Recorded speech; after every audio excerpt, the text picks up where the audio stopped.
just reminded, because I glanced at my character sheet. The one thing about the game design, and the thing I kind of don't remember really enjoying that much in play, is the they and the bonuses that you get. That didn't feel like it quite worked the way that they wanted. I mean, they came up with an elegant way of dealing with bonuses and scaling it to your class level.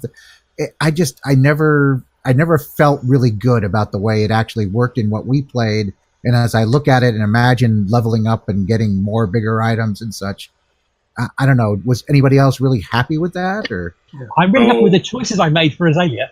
Right. No, Oh, you had like the magic spear that could do like. She had that heinous thing. Yeah.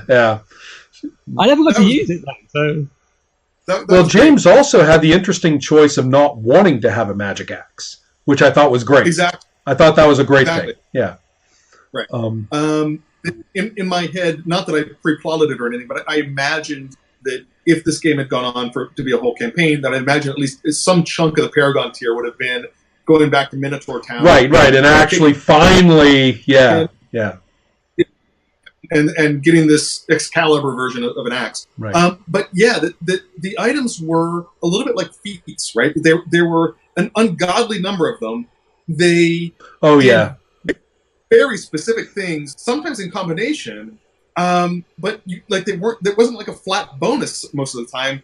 And the other thing that I'll say about this is that back in 2011, for some reason, I was comparing like magical items in 1st and 2nd edition versus 4th. As you do. Yeah, of course. Yeah, as one does. It was actually, we were doing an after-school program, and it kind of made sense to do that. But just the difference in the way they're described between the different editions, like there's a lot that I like about 4th edition, but the presentation of magical items as here's a shopping list, and these are going to be described with the least possible flavor and the least possible mystery and the least possible like sense of wonder. Plus the fact that there's a zillion of them and they all got these weird fiddly bonuses. That didn't work for me from a design. They tried harder when it came to the divine ones and the primal ones. I found those books, because they had totems. Right. They tried to have a key focus for the monks that I found to be kind of wiggly to deal with. It was a little too arcane of a rules subset. Never could quite feel good about how the key focus played in with everything else about the monk. But my problem with it is that in older D&D and in older fantasy role-playing in general, a magic item was really a huge change-up for your character. Oh, yeah. And here, it's pretty much just another feat, or pretty much just another power, or pretty much just another, race feature or something. Right. And one question would be, and so I think, and part of it is that in some ways, the excessive magical effectiveness that every single character walks into play with already. And if it's not magical, then it might as well be. Just look at the rogue option sometime. Yeah. And so you already feel packed with all these cool options and all these cool things about your character, which is all to the good in many ways. I think they were really trying to work against the generic first-level fighter. They were just trying to get away from that.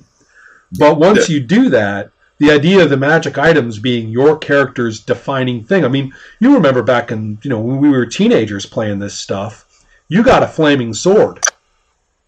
Yeah. That's who your guy was. Your guy is the guy with the flaming sword. Done.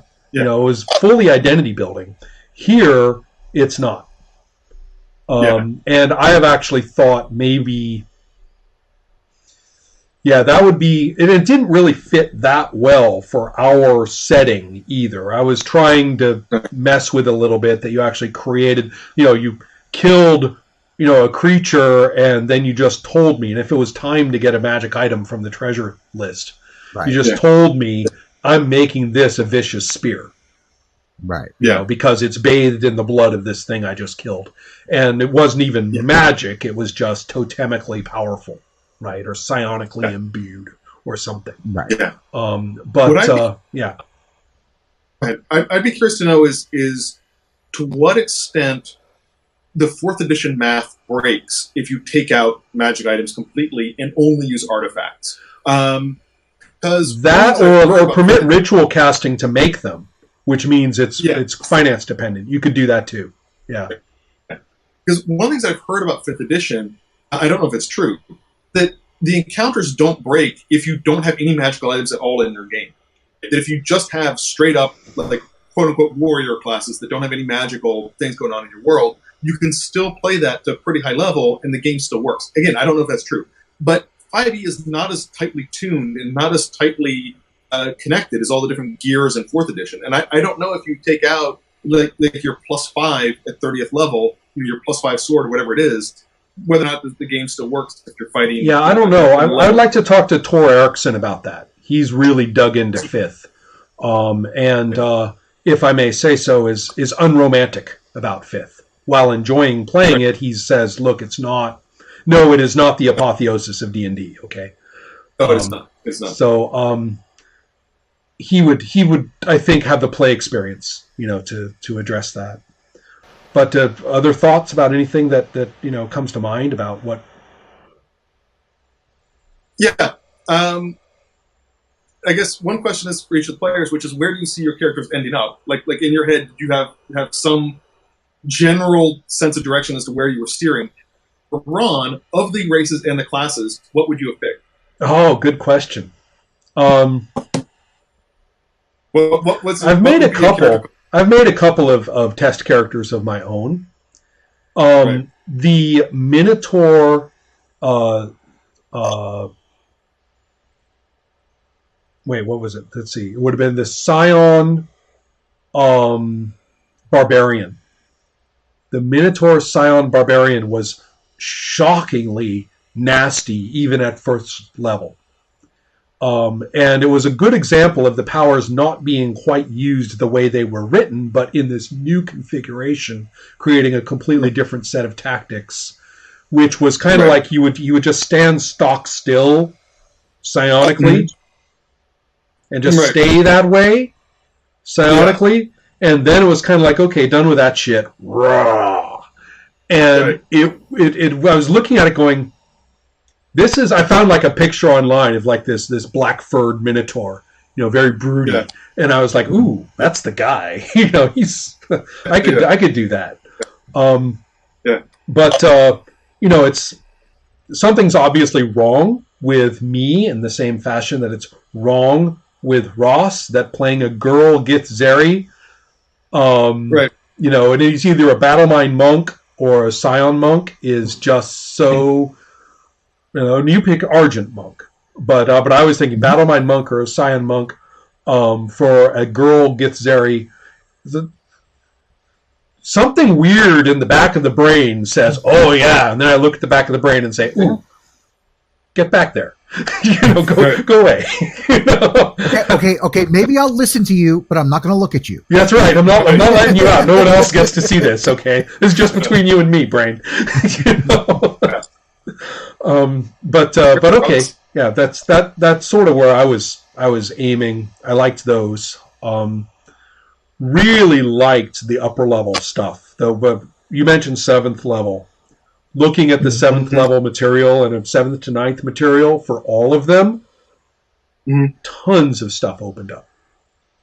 Really, But to go with what you were saying, I did have the list of potential paragons and epics that were open to you guys, and some of those were very compelling, I thought. So I don't know. I kind of felt. You were talking earlier about. Kind of the moments where they suddenly a power triggers and you have this facet of characterization for the character. I kind of felt you needed a bit more of that to build up to really see which Paragon class they should go for. Right. Yeah, it's definitely not something to plan for ahead. Yeah. At the same time, clearly, Azeli was destined to be some sort of death goddess. Yeah, and I guess I sort of had a vague sense with Eneku that having been created and being a scion shaper, that something would go along those lines. But I have just decided here, having heard about the spring nymph, that probably he would end up with creative power, and the game would end with him deciding, well, should I create elves and dwarves or not? Right. Should I bring elves and dwarves into this world or not? There is the epic path of Demiurge. Yes, exactly. Which that was the possibility that might have had, and I just decided here that he would end up, okay, should I make elves and dwarves? I don't know. Well, and cut to black. Yeah. There were some psionic paragons and epics. They really, especially in the Psionic Handbook, they were not messing around. I mean, you really had some scary stuff, really interesting, quirky stuff you couldn't get anywhere else in play. A lot of the epic barbarian stuff was extremely godly, or the epic primal. I never looked that far ahead. I was just focusing on like, what on earth do I do with the Paragon tier? Like, yeah. Well, I had the fun, of course, of listing these things, from a point of remove, and so I was less worried about or less concerned with what would I do so much with, wow, look at what somebody could do. Right. But I don't think I have it in me ever to play a full 30 levels of the game. But if I were to, I was thinking, if I were to make sort of my own publication of it, is that something I would tweak? Would I boil that into 3 tiers, that in a somewhat more truncated level of play, maybe like 5 adventures each or something like that? Right.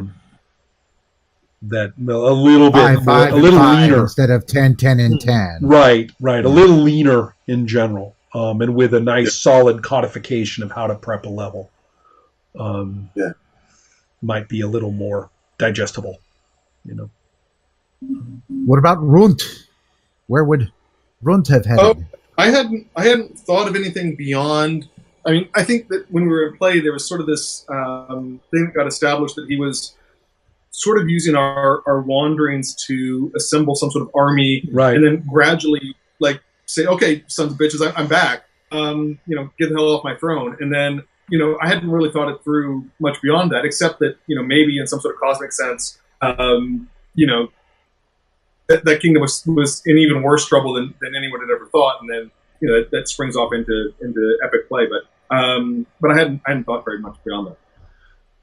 Yeah, it's I think very enjoyable to read through that material.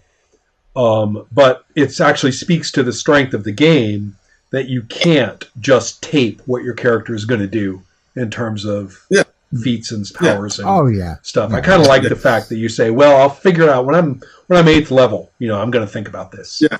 Start honing myself, toward that particular paragon. So anyway, thanks very much. Nice to see everybody again. Rod, thank you for putting the game together, and thank you for the setting document and all that other stuff that you did. And for this. Yeah, I think that I'm going to return to it when the champion stuff dies down a little bit. One thing I like about this 4E material, though, is that everybody I talk to about it kind of blinks and goes, oh, wow, I'll come back to the game for that. Right. Yeah. Which is a good sign.